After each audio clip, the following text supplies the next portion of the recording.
Orlando's Southern Nights LGBTQ+ bar has window-shattering attack. As Swamp King Ron DeSantis leads the Florida legislature further and further into abject queerphobia and real-world effects are being made apparent, this week one of Orlando's premier LGBTQ+ spaces was attacked and vandalized in the dead of the night. The Southern Nights complex, comprised of Southern Nights, Southern Craft, and District Dive, had its windows shattered in the middle of the night on Wednesday, with some seemingly left with bullet holes in them. Though the CCTV camera quality doesn't seem clear enough to identify a suspect, the Orlando Police Department is currently investigating. Florida Representative Anna Eskamani spoke about the event, calling it a hate crime and sharing photos of the other shattered windows. The bar requests, quote, "If anyone has any information, please contact the Orlando Police Department immediately," end quote. Despite the attack, the brave owners and patrons resumed normal operations by Thursday. Events like their college night, a drag race party, and their weekly Girl the Party night are moving forward in the face of this pathetic attempt at intimidation. Based in the city that faced one of the biggest LGBTQ+ tragedies in this nation's history, the bar offers one direction to its community. Please stay safe. Are now investigating. Your first initial thought is that you are a target for a specific reason.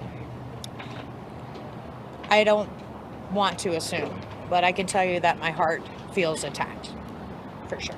I spoke with Blue Star, a spokesperson for Southern Nights and an advocate for Orlando's LGBTQIA community.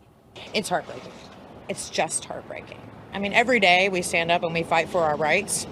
Unfortunately, in Florida, we are battling the Don't Say Gay laws, our anti-trans laws, and every single day you're beat down when you wake up. And to have someone attack one of our safe spaces in Orlando is disheartening. Orlando Commissioner Patty Sheehan showed her support just hours later. I mean, I hate it because there's been so much backlash against the LGBTQ community lately. I'm hoping this is not related to that kind of rhetoric that spreads hatred towards my community. I certainly have a large degree of appreciation for the resilience and the idea that, business shall go on. But I have to say that, I know that these people make a decision to continue to sort of be the strength of the community, open business, try to maintain much normalcy as possible. But they do this knowing that in the back of their mind, there's a little bit of fear that there might be the perpetrator returning, that there might be more violence lurking around the corner. And so hats off to the courage and the bravery that it takes to do this in order to really be able to maintain some sense of normalcy, some sense of let's just really be as resilient as possible. We have to take our safety more seriously these days. I mean, that's what's happening with the shootings, with the nightclub issues. We just, in the back of our minds, we have to be aware. I think, one step further than just being aware is being present. Right? Mm-hmm. Is being present to our surroundings at all time. Because again, we can go on the offensive. And when we go out, we're consciously going out to keep that feeling of normalcy. We're not under attack and we're bold, we're a brave community.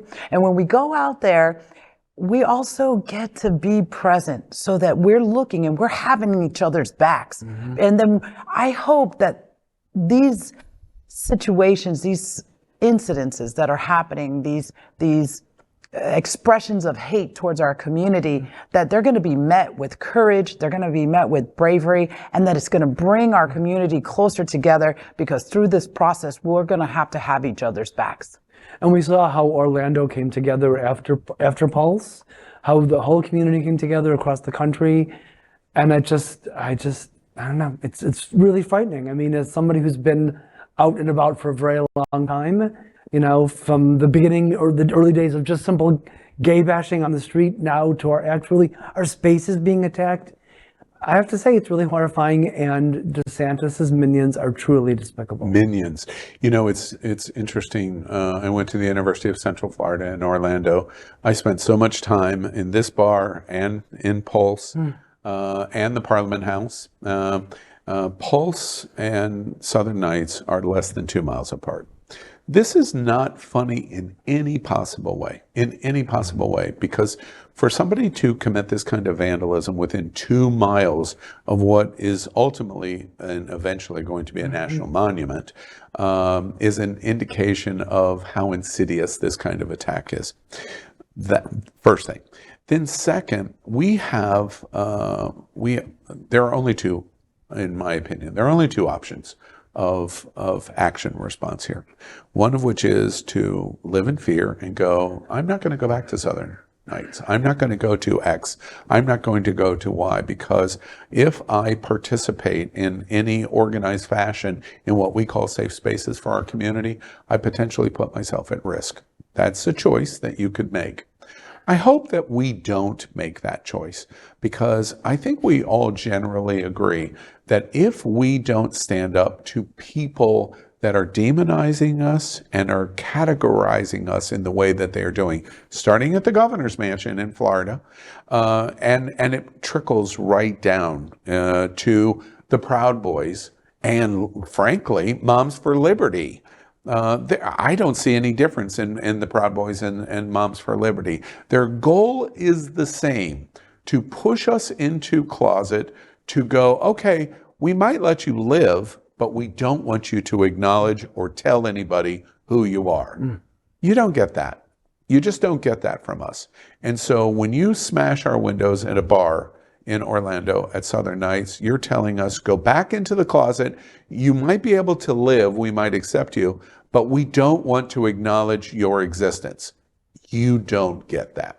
And so our choices are to acquiesce to that and live in fear, or to unite and say, nope, you're not getting that, and we're all working together to stop it. That's what we do to the Proud Boys and Moms for Liberty and Governor Ron DeSantis. LGBTQ plus news is vital for our community and for the broader world as a whole. We have enough enemies at Fox News. Tucker, Sean, and Laura are loud. We need passionate allies. Happening Out television network, Queer News Tonight, and It's Happening Out are literally out of the closet and into the headlines. Our community needs your support. Like this broadcast and subscribe now to ensure the growth of the entire LGBTQ plus community.